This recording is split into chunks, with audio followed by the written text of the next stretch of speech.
I'll talk about it to even fellow pilots, and they're going, "You're going out there and doing what?" Because they think STALL. The Bushwheel Base Camp is located airside. This guy was a natural. Welcome into the Future in Flight podcast.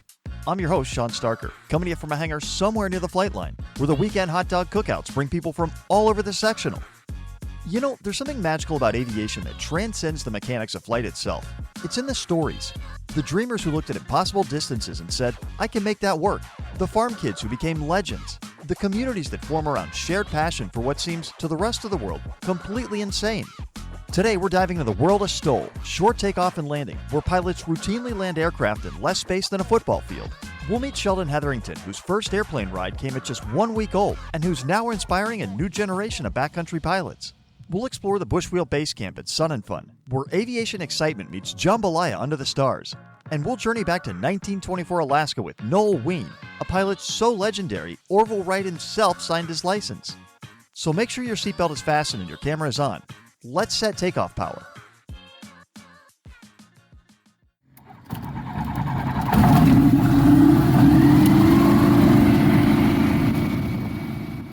Picture this. You're standing on a dirt strip carved out of wilderness. Trees on both sides, maybe 300 feet of open ground ahead.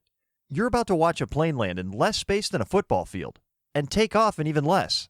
Actually, at competitions in Valdez, Alaska, one pilot landed in just over 10 feet and took off in just under 15. That's shorter than most living rooms. Welcome to the world of STOL, short takeoff and landing. Where flying is raw, skillful, and wildly addictive. And today on the Future in Flight podcast, we're diving into that world with someone who's helping to inspire a new generation of backcountry and competition pilots.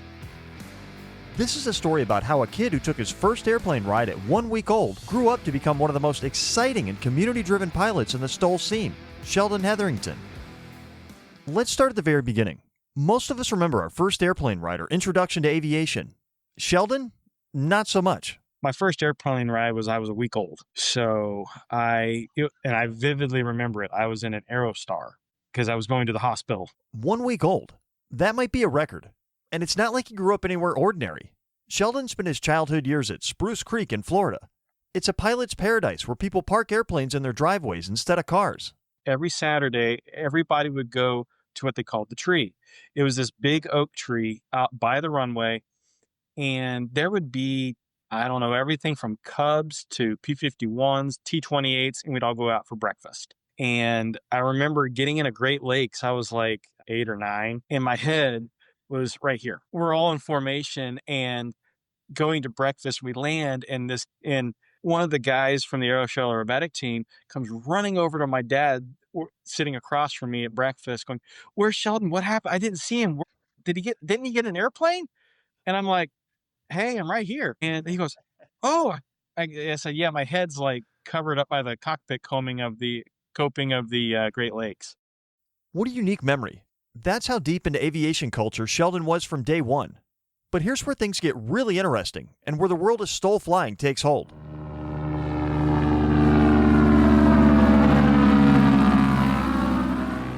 STOL stands for short takeoff and landing. And if you've never seen it, imagine planes that can leap off the ground in a few dozen feet and land in places you wouldn't even call a runway. Riverbeds, gravel bars, mountain meadows. This is aviation stripped to its essence.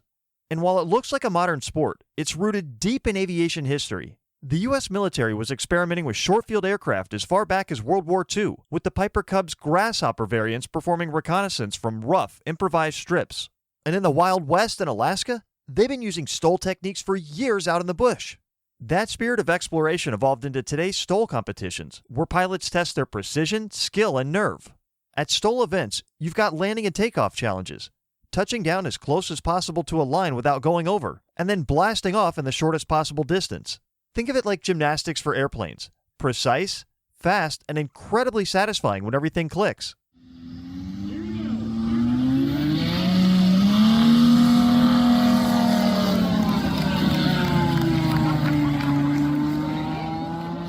Any takeoff pretty much is counted, but if you settle back down, if you get off the ground, and then if one tire or the other touches before you get out of ground effect again, then that's your new length.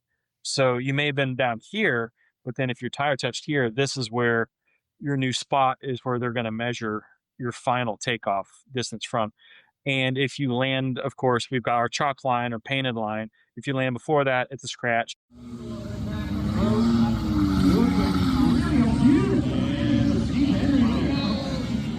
The National STOL, you land past the line, and anything, it can be that far past the line. It can be a blade of grass past the line.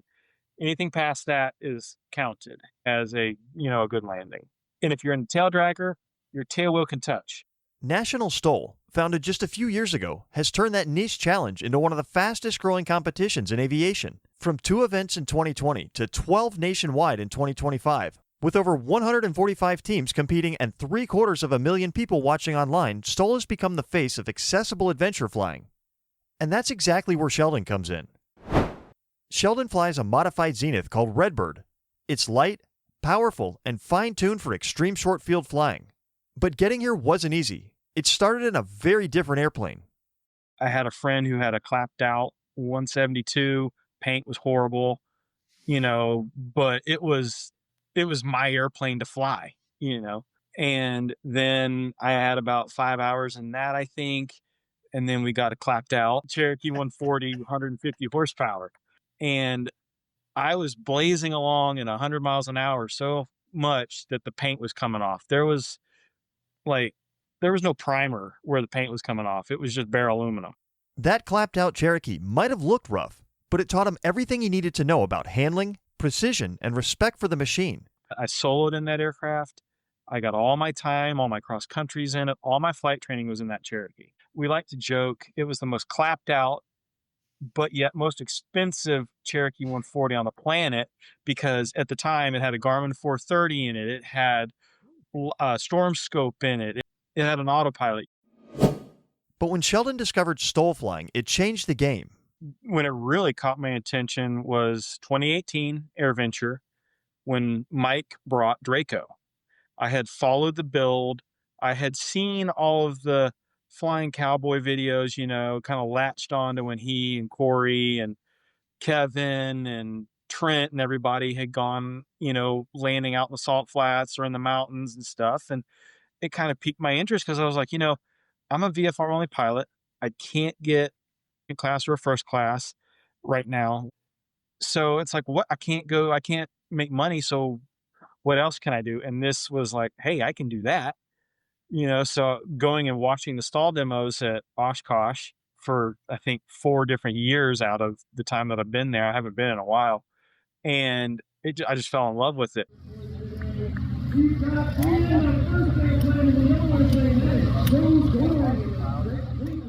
By now, Sheldon had upgraded from that clapped out Cherokee to a decent 182. I went from a Cherokee to a 182. We got that 182. It was just a bone stock airplane, 230 horsepower. And I was like, I know I've seen some of these guys with 182s. Andrew Patry is an example. The dude absolutely flies the wings off of this thing. I'm like, I wonder if I can do that. And Sheldon's not alone. STOL competitions are growing across the continent. Last year at Nashville, we had 15 competitors in sport class alone. And we'll have up to 40 competitors, 50 competitors at a competition. And then they're all, divvied up into their different classes. STOL competitions can be found in every region in the United States. We do Nashville, which is, we call it Music City. Lone Star, which is Sulphur Springs. We have one, they call it Appalachian STOL. We've got one up in Moses Lake. They have one up in Pennsylvania. There's one up in, I want to say Missouri. We have one Jennings. It's the very first one of the year usually is in Jennings. Swamp STOL. And then, of course, we have the demo that's, is just Sun and Fun's demo. And then we have the Oshkosh demo as well as Valdez. And competitions attract all kinds of aircraft. We've got Warren Grobelar in his 180, who is the polished 180. I mean, you could eat off of that thing half the time. You've got Dan Reynolds, who is in and out between him and Steve Henry as the world champions. And Dan's airplane's a pusher. It's not an ultralight. It's a 2-seat airplane. And then you've got Austin Clements, and he had a Husky with a NT reversible prop, a seaplane prop. And he was the first guy out there using it to his advantage. Then you have a couple other guys, a gentleman with a Murphy Moose, Super Moose. He's got a reversible MT on it now. And then we've got a Cherokee 180 that's flying with wheel pants, speed mods, and the dude is landing in 400 feet. Well, we had a Comanche 250. The dude comes in to Sun and Fun, throws out his back seat, takes everything out of the plane. I mean, he had stuff littered all over the ground, and then puts in 12 gallons of gas or something silly, and goes and takes off and lands in under 400 feet. He was actually, at one point, he was doing better than my 182.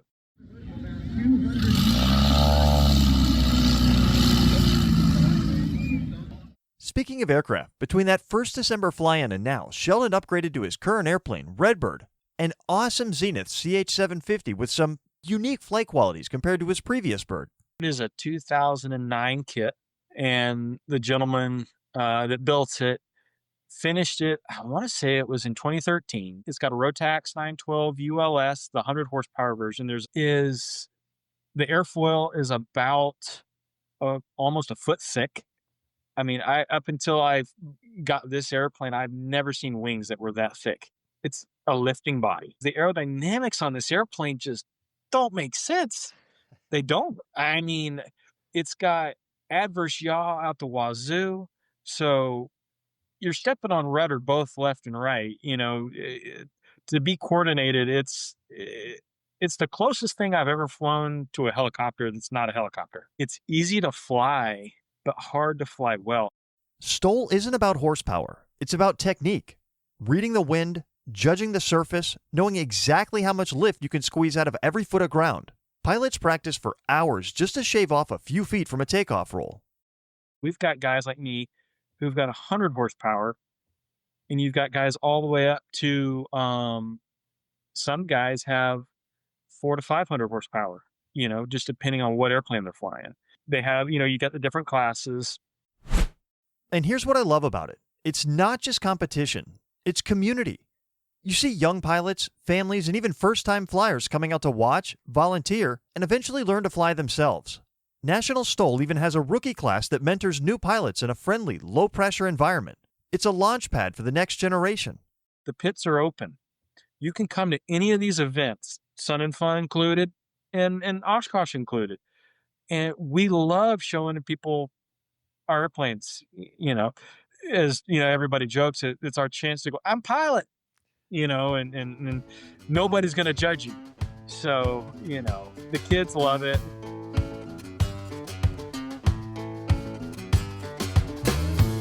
STOL flying is more than just a niche corner of aviation. It's a growing movement that's redefining what's possible in the sky. From its military roots with the legendary Piper Cub to today's cutting-edge competitions where pilots land in distances shorter than a school bus, STOL represents aviation at its most skillful and accessible. It's about community, whether that's pilots gathering on a remote riverbank for Saturday breakfast or 20,000 spectators showing up to watch competitors at national STOL events across the country. This isn't flying for the elite few. This is flying for anyone with a passion and determination. If you're a young person listening to this and thinking, could I do that? The answer is yes. Sheldon started with a clapped-out Cherokee and a dream. He worked his way up, learned every day, and never stopped pushing himself. That's what aviation is all about. And right now, STOL flying is more accessible than it's ever been. National STOL runs events from coast to coast, 12 competitions in 2025 alone, with nearly 20,000 people showing up in person, and hundreds of thousands more watching online. Whether you want to compete, volunteer, or just come watch these incredible pilots do what seems impossible, there's a place for you. Make sure to check out the show notes for links to National STOL events and Sheldon's social media. And remember, whether your runway's 10,000 feet or just 300, what matters isn't the distance, it's the drive to fly. Coming up next, we check out one of the hottest destinations for backcountry flyers, the Bushwheel Base Camp at the Sun and Fun Aerospace Expo.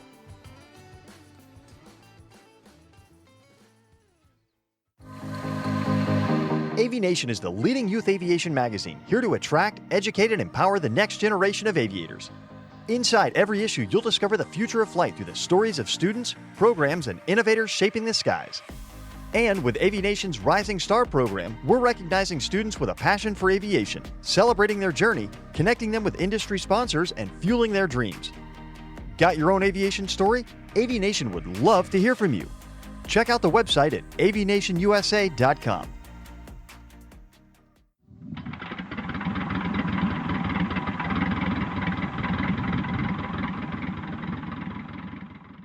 Picture this. It's dawn in Lakeland, Florida. The grass is still wet with dew. You're standing at the edge of a grass runway, and suddenly,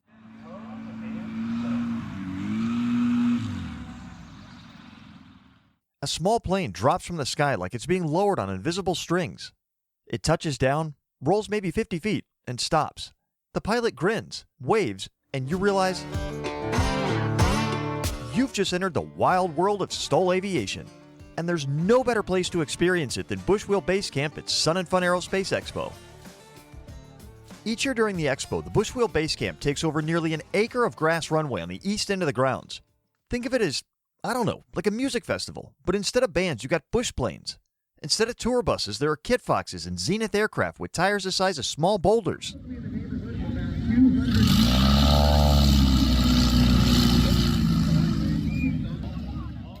The vibe at camp is incredibly warm and welcoming, and the look is super authentic. Every night after the flying's done, pilots and spectators gather under the stars for something they call Pickin' and Grinnin', basically acoustic jam sessions where people share stories, crack open craft beers from local breweries, and just hang out. It's this incredibly welcoming, familial atmosphere. But let's talk about the main event, the STOL Invitational.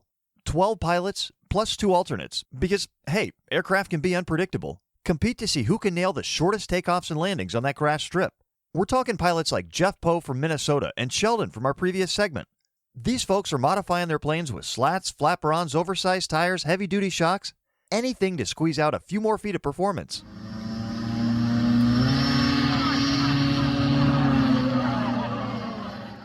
Now, if you're thinking this sounds really cool, but I'm not a pilot, don't worry. There's so much more happening at Bushwheel Base Camp. There's a full schedule of forums on STOL flying techniques, backcountry aviation, aircraft innovations, remote area safety, all that good stuff.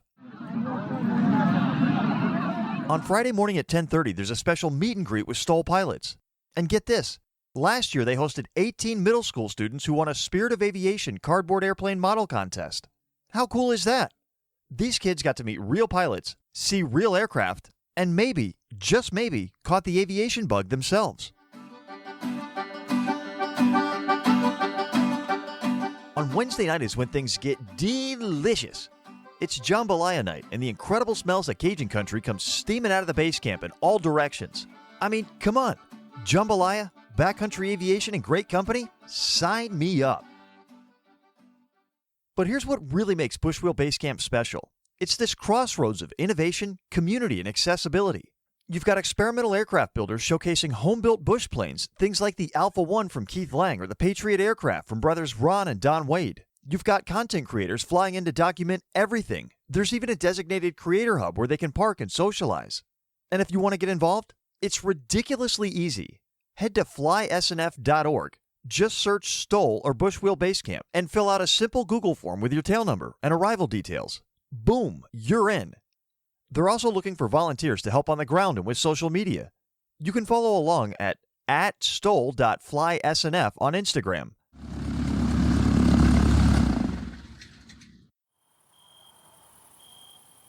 You know what strikes me most about Bushwheel Base Camp? It's this idea that aviation doesn't have to be exclusive or intimidating. Yeah, these pilots are doing incredible things, pushing the limits of what's possible with short field flying. But they're also just people. People who love planes, who love community, who want to share that passion with anyone willing to show up. Whether you're a seasoned pilot, a student dreaming of your first solo flight, or just someone who thinks planes are cool, there's a place for you at Bushwheel Base Camp. So if you find yourself in Lakeland, Florida during the Sun and Fun Aerospace Expo, usually held sometime between late March and early April, make your way to the east end of the grass runway. Look for the big blue water tank with 50 on it, hop off at tram stop 12 and walk over. Trust me, you'll know it when you see it. Up next, We meet Noel Wien, the father of Alaska bush flying and an early STOL superstar in our Trailblazers of the Skies segment.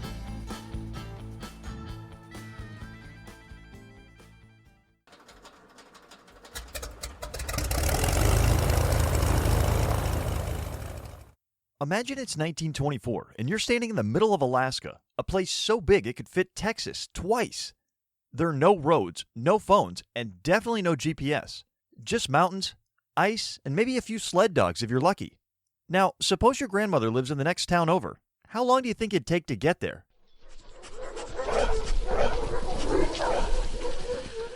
Two weeks. By river. Maybe 3 if the weather's bad. Unless you happen to know a guy named Noel Wien. This is Trailblazers of the Skies, where we tell the stories of the legends who didn't just fly planes, they changed the world from the cockpit. Today's Trailblazer? A farm kid from Minnesota who became the most important pilot you've probably never heard of.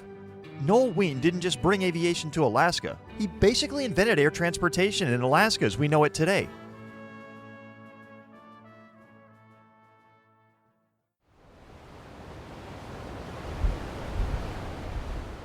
Noel Wien was born in 1899 in Wisconsin, but grew up on a farm in Cook, Minnesota.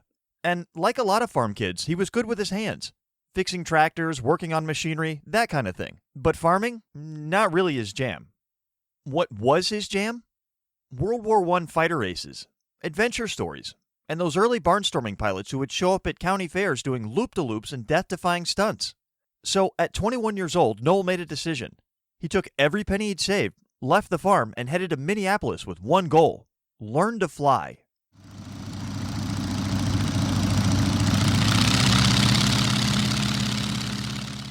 Here's something wild. Noel Wien learned to fly in just 8 hours. 8 hours. For context, today it takes most people between 40 and 70 hours to get their pilot's license. This guy was a natural.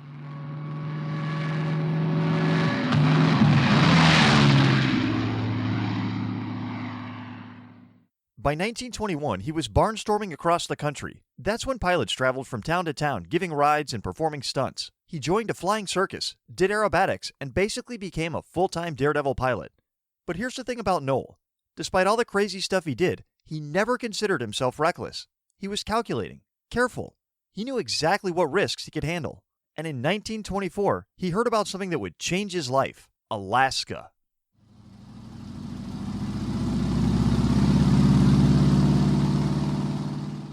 So Noel flies his open cockpit biplane, a Hisso Standard J1, all the way to Anchorage. And when he gets there, he's basically the only pilot in the entire territory.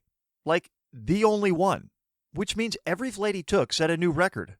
First flight from Anchorage to Fairbanks? Noel Wien. First flight beyond the Arctic Circle? Noel Wien. First commercial flight to Nome? Yeah, still Noel Wien. But here's what made those flights absolutely insane. No paved runways. No radio. No reliable maps. He was literally navigating by following train tracks and rivers, hoping he didn't run out of gas. And sometimes, he did run out of gas. On his first flight north of the Arctic Circle, Noel's plane sputtered to a stop and he had to land on a gravel bar in the middle of nowhere. And remember, he was the only pilot in Alaska, so there was no rescue plane coming to get him. So what did he do? He walked 70 miles in 3 days. Across frozen rivers and through forests, with only 3 biscuits for food. When people call him tough, they're not exaggerating. But Noel wasn't just about setting records. He was solving real problems. Alaska's massive, right? And back then, if you wanted to visit family or conduct business in another town, you might be looking at a 2 or 3 week journey by river or dog sled. But by plane, an hour, maybe 2. Alaskans were skeptical at first. I mean, would you get in a wire and fabric airplane piloted by some guy from Minnesota? But once they tried it, they were sold. One mining official, after taking his first flight, said, "It sure beats walking." By 1925, Noel was doing so well that he brought his brothers Ralph and Fritz up to Alaska. Together, they founded Wien Air Alaska in 1927, Alaska's first airline and one of the first airlines in the entire United States. And get this, in 1925, Noel finally got his official pilot's license. Pilot license number 39. And who signed it? Orville Wright. Yeah, that Orville Wright. One of the guys who invented the airplane.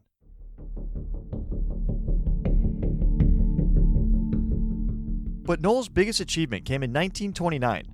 A ship loaded with $600,000 worth of white fox furs, that's millions in today's money, was stuck in ice off the coast of Siberia. The owners needed someone crazy enough to fly 600 miles up the Siberian coast in temperatures hitting 40 below zero through blizzards to retrieve those furs. Noel said, sure, why not? On March 7, 1929, Noel Wien and his mechanic, Doc Kripe, became the first people to fly across the Bering Strait. First non-stop flight from America to Asia, and then they flew back the next day. No big deal, right? Now, you might be thinking, okay, this guy was amazing, but surely after all those dangerous flights, he retired and lived a quiet life, right? Yeah, nah. In 1935, Noel contracted polio. He survived, but it left him with a permanent limp. Did he stop flying? Nope. In 1938, he got a piece of metal in his eye. A botched surgery meant he lost vision in that eye, and with it, his depth perception. Did he stop flying? Absolutely not. By 1946, he had a glass eye. By the time he stopped logging his flight hours, he had over 11,600 hours in the air. His last forced landing? 1956. He was still flying well into his 50s.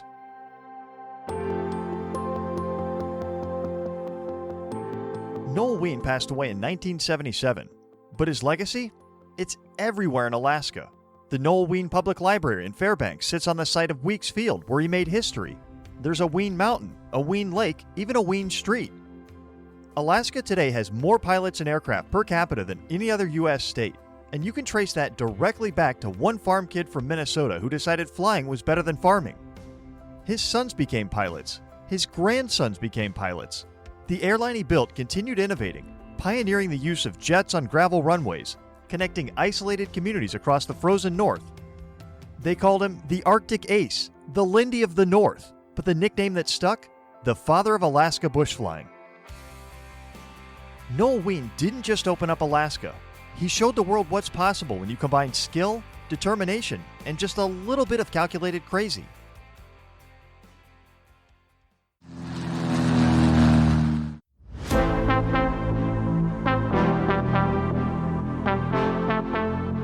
And that's our show for today. It's been a great time exploring the amazing world of backcountry STOL flying. You know what strikes me most about the stories we've shared today? They all started with a simple dream. The same spirit of wonder sparked Noel Wien's Alaska adventures, Sheldon's STOL ambitions, and the Bushwheel Base Camp at Sun and Fun Aerospace Expo. If today's episode stirred something in you, if you're thinking, maybe I could do that, well, you absolutely can. The next generation of Trailblazers is out there right now, and maybe that's you. Thanks so much for spending this time with us. If you've enjoyed the show, please subscribe wherever you're listening and leave us a review. It really helps other aviation enthusiasts find us. You can find links to everything we discussed today in the show notes. Until next time, we'll see you out there and up there.